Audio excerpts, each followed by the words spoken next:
Sobibordan qachish va Uyg'urlar. Abdori Sahar. Sadir Palvandan bugunga qadar Yağmulda tola yatib, chechim bir quchoq bo'ldi. Yağmulni teshar chaqda qovurg'am pichoq bo'ldi. Yana 25 Uyg'ur Tayland turmusini teshib qochdi. Bu qitim ular jinini pichoq qildi. Xotiramdan. Agar dunyoda roy sinash elib berilib, natsist Germaniyaning Yahudilarga elib borgan jazo lagerlari va o'lim lagerlariga o'xshaydigan bir lagerning hozir yuz berish mumkinchiligi bor yoki yo'qligi haqida so'ralganda, dunyodagi nurg'un kishilar buni balki bir sarangliq, bundaq bir etnik qirg'inchilik tusini olgan dahshatlik lagerlarning 21 asrda qurilishi mumkin emas deyish mumkin. Ammo bundaq lagerlar hozir mavjud, ya'ni Xitoyda va Uyg'urlarga qarta. Ba'zi halqillari uningdanmi battar bo'lishi mumkin. Ammo bu maxfiy. Agar dunyoda roy sinash elib berilib, Tayland turmusidan qochgan Uyg'urlar qahramonmi yoki terrorchi, jinoyatchimi deb so'ralganda, nurg'un kishilar bularni terrorchi yoki albatta turmadan qochgandan keyin jinoyatchi bo'ladi-da deyishi mumkin. Ammo ular Uyg'ur degan bir millatning yuragini og'ritib qo'yayotganligini o'ylashmasligi mumkin. Uyg'ur xalqi butun ovozi bilan dunyoga shuni jakarlash kerakki, bu 25 Uyg'ur Xitoyning 21 asrda barpo qilgan Sobibor turmusidan qochgan erkinlik jangchilari, Uyg'ur xalqining qahramonlari. Xuddi Janubiy Afrika xalqi tarafidan 1976 yillarda erkinlik jangchilari deb e'tirof qilingan Tim Jenkin va Stephen Lee qatorliqlardek. 1976 yili Janubiy Afrikadagi irqchilik harakati mezgilida Tim Jenkin, Stephen Lee qatorliq 3 erkinlik jangchisi o'zlari turmada yasagan ochqushlar bilan qatma-qat tömür ishiklar bilan quluplangan Afrikadagi eng mustahkam qo'g'diladigan turmaning 10 ishikini ichib turmadan qochidi. Tarix bularni terrorlik bilan jazolangan erkinlik jangchilar sifatida xotirlaydi. Tayland turmusidan qochgan 25 Uyg'urningmi o'ziga tushliq dunyoga aytadigan turmadan qochish hikoyalar bor. Balki bu hikoyalar dunyo tarixidagi turmadan qochish hikoyalari ichidagi eng ta'sirli hikoyalarning biri bo'lib qolishi mumkin. Balki dunyo bu 25 Uyg'urnimi xuddi Tim Jenkin, Stephen Lee'larni xotirlagandek terrorlik bilan jazolangan erkinlik jangchilari deb xotirlashi mumkin. Dunyoda shundoq kishilar yashab o'tdi. Ba'zilar ularni terrorchi dedi, ba'zilar qahramon. Ba'zilar ularni olma deb qo'yniga soldi, ba'zilar cholma deb otdi. Ba'zilar tulpar dedi, ba'zilar qo'tir eshak. Tarixning har doim ikki tamg'isi bo'lib keldi. Biri yaxshilik tamg'isi, yana biri yomonlik tamg'isi. Ammo zolimlarning yomonlik tamg'isiga qarshi mazlumlarning yaxshilik tamg'isi tayyor turdi. Dunyo apredi bo'lgandan bugunga qadar bir qonuniyat o'zgarmadi ki, zolimlar tutish uchun at chaptirganni mazlumlar qo'yniga oldi. 1943-yillarning boshlarida natsist Germaniyasi Yahudi masalasini uzil kesil hal qilishdiki chorasi sifatida dang chiqargan Yahudilar o'lim lagerini qurgan edi. Bu o'lim lagerlari Polshaning sharqida bo'lib, Sobibor buning ichidagi eng maxfiy o'lim lagerlarining biri edi. Ayni yillarda Sobibordan iborat bu maxfiy lagerda 1 milliondan ortiq Yahudi o'ldirilgan. 1943-yili bu dahshatlik o'lim lagerida turayotgan 600 nafar mahbus qechishni planlab, 300 nafari muvaffaqiyat qozonadi va Sobibor o'lim lagerining abdi-bashirisini dunyoga jakarlaydi. Bugungi Sharq Turkiston tarixidagi ana shu Sobibor o'lim lagerining bugunga ko'chirilmasi. Ana vatani Sharq Turkistonda yashash mumkinchiligi topolmagan sargardon qochoq Uyg'urlarni Turkiya, Malayziya, Kambodja, Tayland, Bulg'ariston qatorliq davlatlarda uchirtimiz. Men har qitim Sobibor o'lim lageridan qichish nomli bu filmni ko'rganda, xuddi Uyg'urlarning hozirgi va 40-yillardagi kartinasini ko'rgandek bo'laman. Sobibordan qochgan Yahudilar va ularning orqasidan tatatlatib etayotgan German askarlarini ko'rganda, Barin inqilobi, 5-fevral G'ulji inqilobi, 5-iyul Urumchi vaqasida, Atush, G'ulja va Urumchida qechayotgan Uyg'urlar va ularning orqasidan tatatlatib etayotgan Xitoy askarlarini ko'rgandek bo'laman. Yalang'och qilinib, munchiga tushirish hilasi bilan ko'ydirib etilganda, Qashqarning Yavoq turmisida o't qo'yib ko'ydirib etilgan, tirik ko'mitilgan Mamtili apandi qatorliq o't yurak ziyolilarimizni, boy savdogarlarimizni yodimga olaman. Iz deraksiz g'oyib bo'layotgan, ichki a'zolari bo'linayotgan Xitoyning razil suiqastlari uchun DNA'lari elinayotgan xalqimni ko'z oldimga keltiraman. Yaqinda Xitoydan Amerikaga qechib chiqqan boy savdogar Govin Guymo Uyg'urlar ahvolining intayin xatarlik ekanligini, Uyg'urlarning tirik ko'milish va ichki a'zolari yo'tkilish ahvoliga duch kelayotganligini o'ttirg'a qo'ygan edi. Bugun Xitoy zulmi ostidagi Uyg'urlar usti ochiq Xitoy Sobiboridan dunyoga qochmoqda. O'rta Osiyo tarafdan qochgan Uyg'urlarni Xitoy bilan birlikda Shanxay hamkorlik tashkiloti qo'g'lamoqda. Sobibordan Sharqiy Janubiy Osiyo yo'nalishi bilan qochgan Uyg'urlarni bo'lsa, Tayland bilan Malayziya qo'g'lamoqda va turmaga tashlamoqda.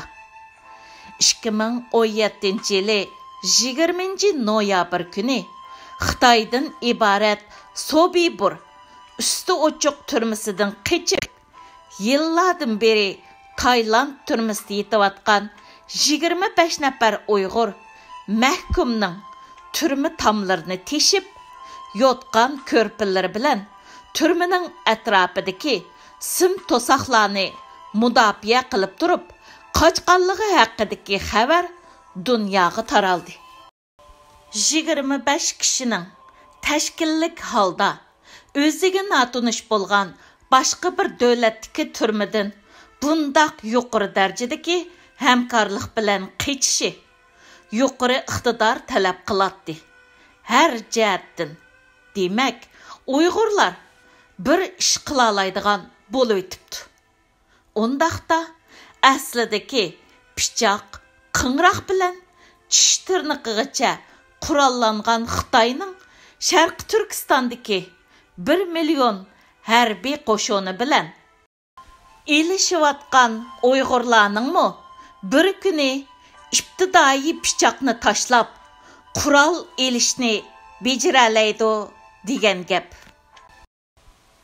Uyg'urlarning ajdodi G'ulja Molla To'xti yuzlik Sadir Palvon 1800-yillarda Manching cheriklari bağlab mangan 3 Uyg'urni qutuldirib 15 yaşida Sadir Palvon deb atalgan. Ummu xuddi hozirgi Tayland turmisini teshib qochgan Uyg'urlardek Manching xondanligining yomilini teshib qochgan.